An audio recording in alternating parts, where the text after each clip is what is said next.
Hello, everyone. I'm Captain Logan, and this is not Spawn Year. Yeah, not doing that again. But it is the 10th anniversary this year of Spawn Year. Can you believe it?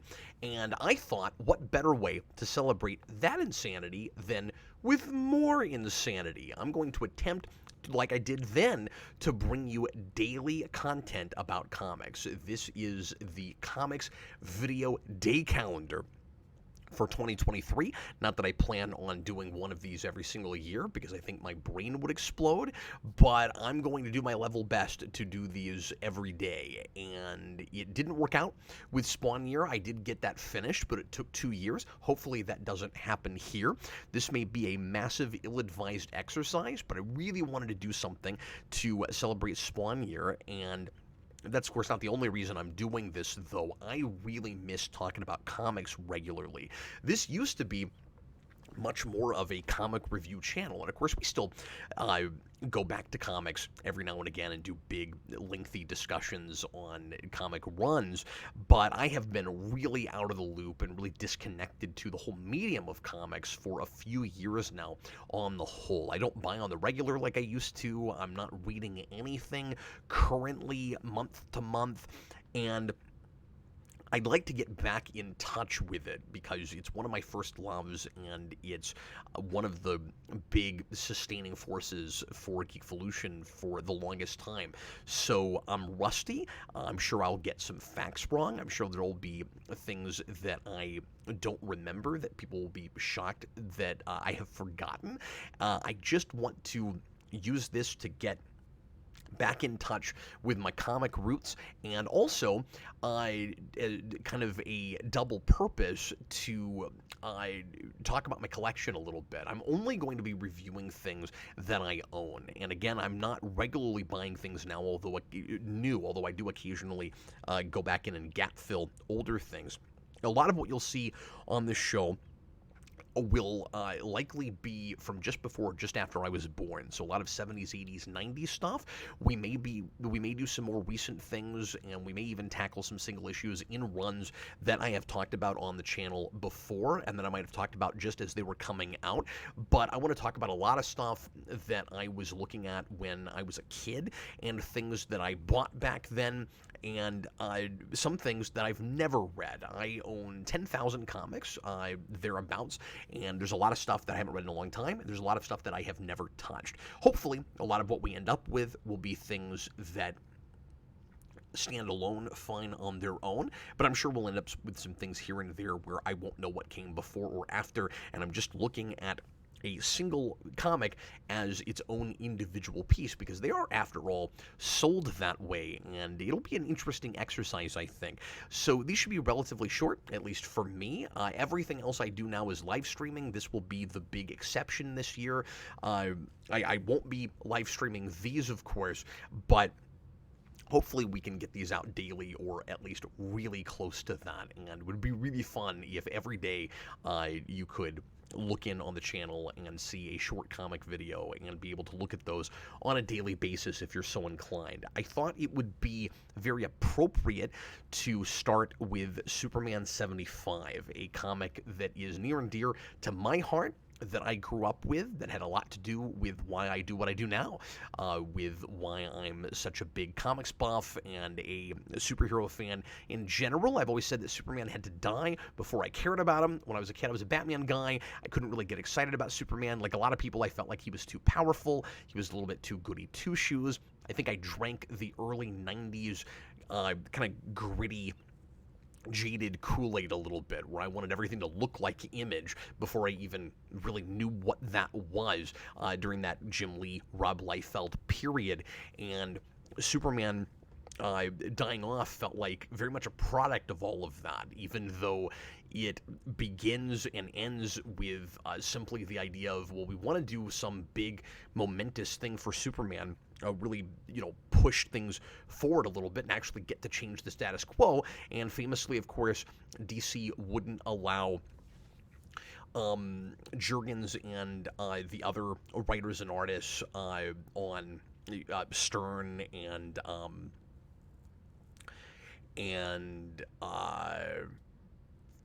Louis Simonson and those folks to marry off Superman because that was happening in the Lois and Clark TV show. And so they were spitballing ideas, and apparently they had always, just as a joke, had on their board of possible crazy things to do, kill off Superman. And somebody in that room says, let's kill him, and the rest is history. Death of Superman is one of my favorite stories for the sake of nostalgia. It's also one of the big things that kind of ruined comics. Russell and I have been talking about doing a video of things we love that also kind of ruined everything. And this would be a very near to, if not the very tippy top of my list. We can't keep characters dead in comics. That was already kind of a problem before this, but really after this, because we were constantly doing these big events where we were trying to cash in on this, which was a thing that sold over 1 million copies, and everybody and his grandma bought, even if they knew nothing about Superman or what was going on in the book right then. And if you picked this up, you'd be really confused about some of the characters that are in it, even just this single issue. But before this, it's not the Justice League that you're familiar with. Lex Luthor has a beard. What is that about? And after this, we couldn't stop killing off characters and making a big event about it. And also, just like this, we never kill off someone and could surprise anybody with it. Now, to be fair, a lot of big developments in comics are like that, right? Where in order to sell copies, we have to let the audience know that this is coming, and we can't keep characters dead very often for any longer than 6 months. There are exceptions to that, Nightcrawler and stuff. I think Thor in the 90s was dead longer than that, etc. But I've always, just kind of as a joke, because there is some truth to this, it seems like we can't kill characters off for any more than 6 months, and you always know what big things are going to happen 6 months out anyway. So by the time you kill Superman, that's like the reason you're reading the book, because you know that's going to happen, and then give it another 6 months and he'll be back anyway. It's a little bit of a cheat, I think, how final this all feels in this book, when Jurgens and team had to have known that it's not too long from now they were going to have to bring him back. But they had decided, and I've always really respected this, that they were going to end the books for a while and then come back with A Funeral for a Friend and Reign of the Superman and all of that. So, but when this comes out, everybody knows that he's going to die and knows that even some of that stuff is coming. It would be such a more satisfying experience if somehow you could read this and not know that it's coming. That's impossible, even if you read it in trade, because it's traded in things called Death of Superman. Like, you know that's coming. That's why you're looking at the book. And I don't want to say that it reads like it's too much of a surprise. Like, it's a little self-aware in, like, all roads are leading up to this happening, but then it's also such a big blow at the end. Like, if you're watching, because Death of Superman is basically a disaster film. Doomsday has often been criticized for being just a plot device. The point, like, I've never minded that. The point of Doomsday is that he is a force of nature, and, you know, ultimately, when we actually get his backstory and find out where he came from, it's not entirely true. He's kind of a created weapon, but he was never supposed to really be a full-on character with an ideology or anything. It's a disaster movie, and when you get to the end, the big blow, the big shock, if somehow you didn't know what was going to happen, is the hero loses, even as he stops the disaster. And so in its way, it actually is a typical disaster film ending, where there very often is that character that sacrifices himself, and everybody's okay at the end, but we're supposed to be sad because this person, and very often, you know, something like Independence Day, right? Very often it's a character that is on some sort of road to redemption or who nobody trusts or believes in, and then he kind of shows his true colors at the end, and that he's, the most noble or the most altruistic character in the film. And here, it's the most altruistic person, and we already knew that. And so, of course, Superman would sacrifice his life if he had to for his friends, for the world, etc. Death of Superman is Superman 75 is structured in all single panels. So every page is one giant panel. And because of that, it is a fast read. It's slowed down some by text boxes, which I think most of which are entirely unnecessary and kind of make the thing feel more melodramatic than it needs to, or at least more overstated. It would be nice if we had a little bit more quiet in this story. And I may be saying that with a little bit too much hindsight. I don't know if I would have that criticism if I were the age I am now at the time, because comics were still a lot wordier generally in the early 90s than they would be later. There are examples of books that have no text boxes or almost no text boxes, books that weren't still using thought balloons. So we've got both here, where we have a third-person narrator that is telling you how the world is taking everything and trying to create some drama through the narration. And then we have Superman and other characters thinking things, although that is more minimal than it might be in some, even like 70s and early 80s comics. I guess it just depends on what we're looking at. I should speak for a minute to this as a singular individual piece. If you just pick this up knowing nothing but Superman is going to die, there are a couple of details here and there and characters that you would be lost in looking at. It's a fairly straightforward story, and it does a good job of making it clear what you don't need to know because the characters in the story also don't know. So, like, who is Doomsday? Where does he come from? It doesn't matter. Nobody knows where Doomsday came from. Superman doesn't know. It's still a mystery. Everybody's still wondering about it. And the point is, this is a battle that has been raging on for issues, which I think is pretty clear as you're looking at this. Now, what you wouldn't know is that leading up to this, we had fewer panels issue to issue. So one issue, if memory serves, every page is 4 panels, and the next they're all 3, and then 2, and then just 1. They're all full-page spreads. And that might be jarring, but also exciting for a reader that has not been looking at these, because it makes it feel like such an event where you really get your bang for your buck. It's not as many pictures, of course, because it's not a lot of panels on the page, but every page is a pinup, and violent, very bloody pinups, may I add, which would also be unusual if you were only reading this issue in a Superman comic, to go, wow, like, look how much blood there is in a Superman comic.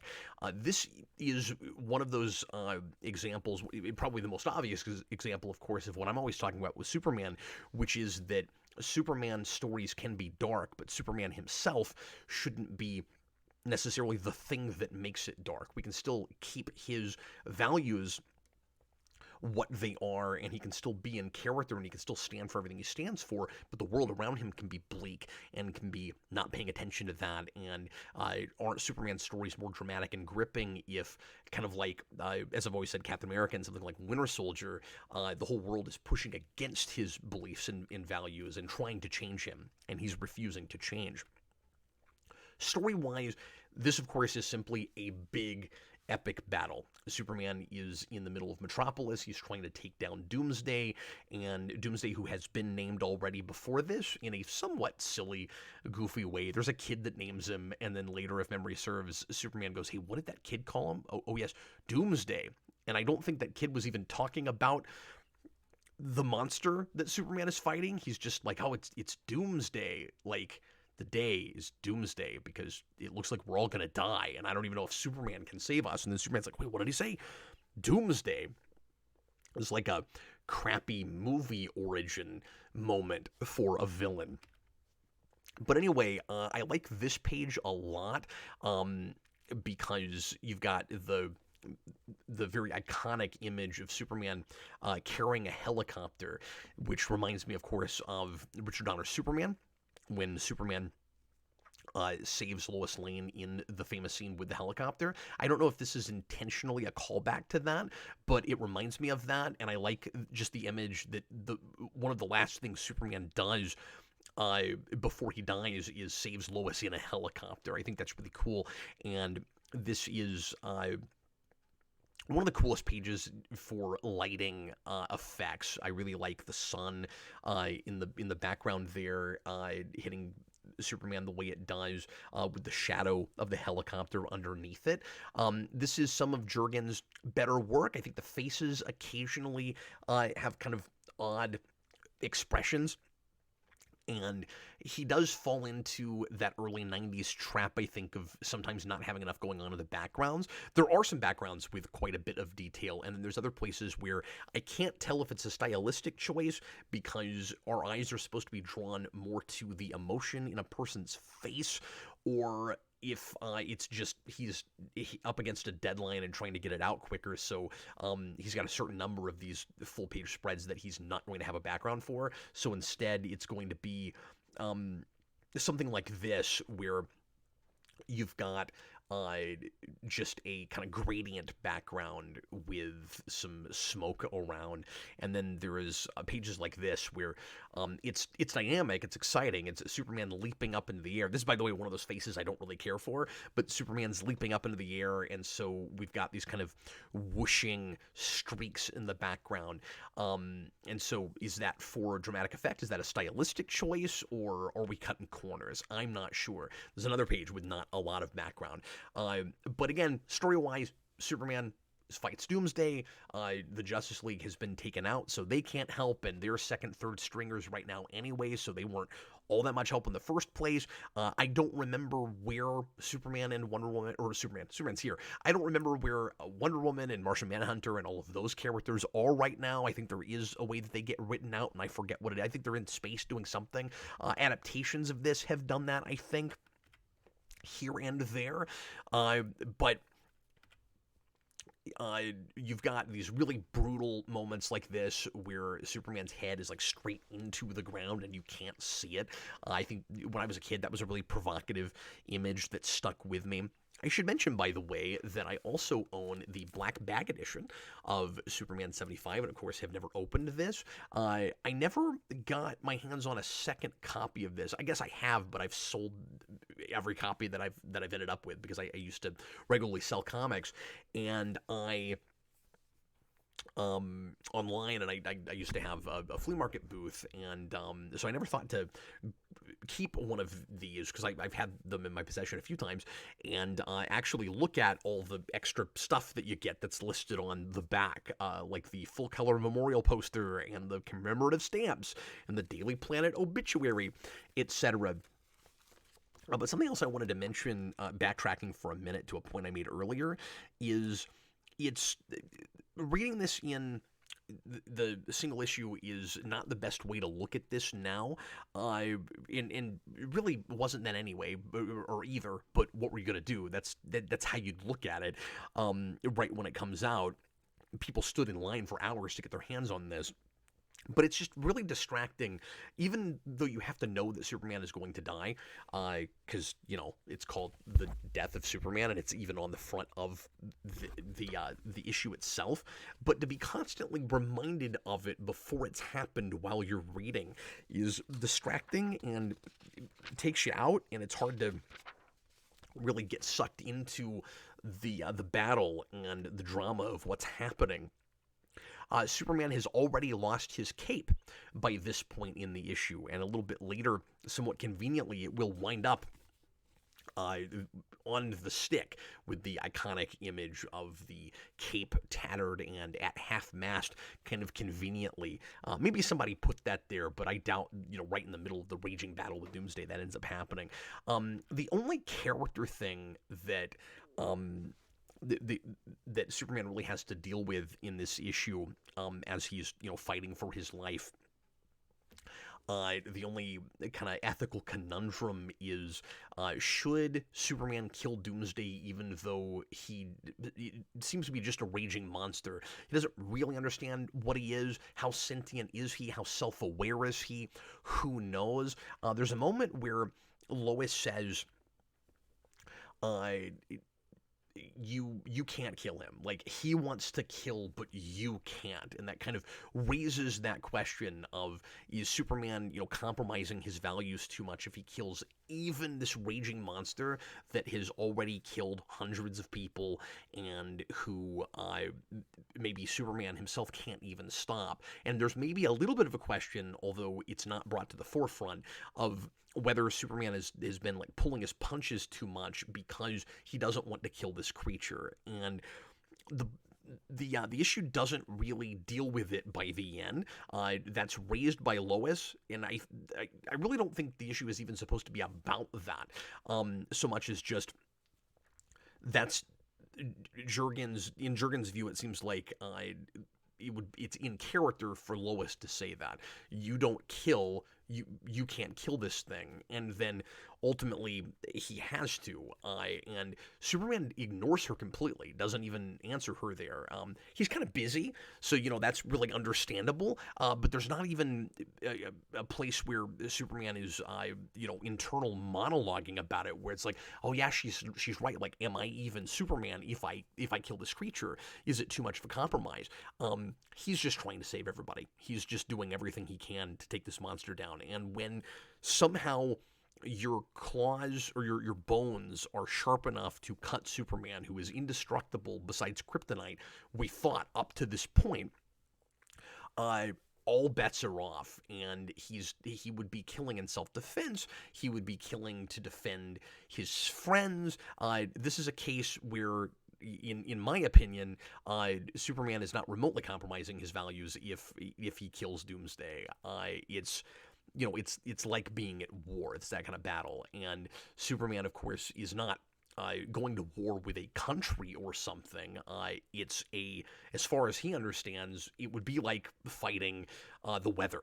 It would be like fighting a machine. Like, you do what you gotta do, and so it's a little bit odd, I think, that the question is raised like it is if Superman's not going to talk about it at all, because it's ultimately not really even question, and I don't think it's even talked about really after this, where like did Superman go too far? Like, is he less than Superman for doing that? World Without Superman is all about how he kept his values up till the bitter end, and can we even live up to that? What are we without him? So it's a little bit odd that that's brought up, and I don't mean to talk too long about one single line of dialogue. There is one criticism I have of this is there's a couple of places where word balloons are in kind of an odd order, where my eye goes to one that I'm not supposed to read yet before I get to one before it, and not this page, but earlier on that happens. There's a couple of places like that, and then right at the end, the fold-out is a little bit weird. So when I was a kid, this was a big deal and blew my mind. I'll go ahead and jump to the last page here, but this issue, of course, is famous for this. I'll just show it to you here, but so you get to the very end, and you've got Bloodwind, of all people. Yeah, everybody remember Bloodwind? I don't. I had to look him up. I forgot what his name was. He's one of these kind of third-string Justice League characters, and he's standing there with Ice, who's also one of those, and it's a little bit curious that the page to the right is on a different kind of paper than the rest of it, because we're still on straight-up newsprint up to this point, and I personally kind of missed that. That's what I grew up with, and it's always fun to go back to these old comics and get that. And then you get the more modern, more high-quality paper that you get in trades with this fold-out. And so you read this page, and then you're supposed to then open it up and read the rest. And there's this really cool kind of kinetic thing that happens where Superman is sitting up with Lois Lane, and she thinks he's going to make it, and then you kind of can, not exactly like animation, but you kind of experience Superman slumping over and dying as you turn the page, which is cooler with the fold out than it would be if it happened just over a page normally, because his knee, his leg here stays in the same place, and you flip it over, and that's all still where it was, but Superman has fallen now, and I really like that. What's weird about it, though, is that I can't be the only person that did this. When I was a kid, and I did the same thing just now reading it, because I'm not used to the fold-out anymore. When you read this in trade, of course, it doesn't have this. So I'm looking at this in the single, and I'm going, okay, when we're reading books, comics, whatever, you flip a page to the left and you read the next page. So when I see a fold out like this, my first inclination is to open it and then look at that and then flip it back. But that's not what you're supposed to do. And I can't be the only person that, I don't want to say had anything spoiled for me, but I can't be the only person that read that a Superman died with that narration box before I got for this is the day that a Superman died.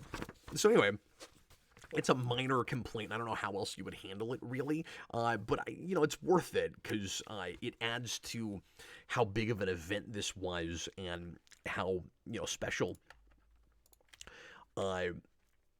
this whole experience is. Like I said, Bloodwind is kind of weird. It's also really distracting to get things that feel like product placement and a thing like this. So I realize that Warner's is the parent company, but like to see somebody wearing a Bugs Bunny shirt right in the middle of Superman has died, it's a little jarring. It kind of takes you out a little bit. But yeah, Death of Superman 75, still a really near and dear thing to me. It's this whole arc, of course, this whole storyline, not perfect. There's silly, hokey stuff here, certainly. Less so in this single issue than in some other places, with the whole run. But it always takes me back to 9-10 years old, going back and reading this. And the first way that I looked at this was not actually in the comic, was not with art, but was with the novelization. And it was kind of surreal, finally, reading the rest of it. I think I looked at Superman 75 shortly after it came out, before I read that book, and I meant to review that forever. At some point, I will reread that, and I've read it 3 or 4 times. It's been a while, but at some point, I'll try to review that. Superman 75. I don't expect these all to be half an hour. I was hoping to knock this out in 15-20 minutes, but it's Superman 75. Thanks a lot for watching, everybody, and I'll bring you something else again, hopefully tomorrow. I was Captain Logan, and this is not Spawn Year. Goodbye, folks.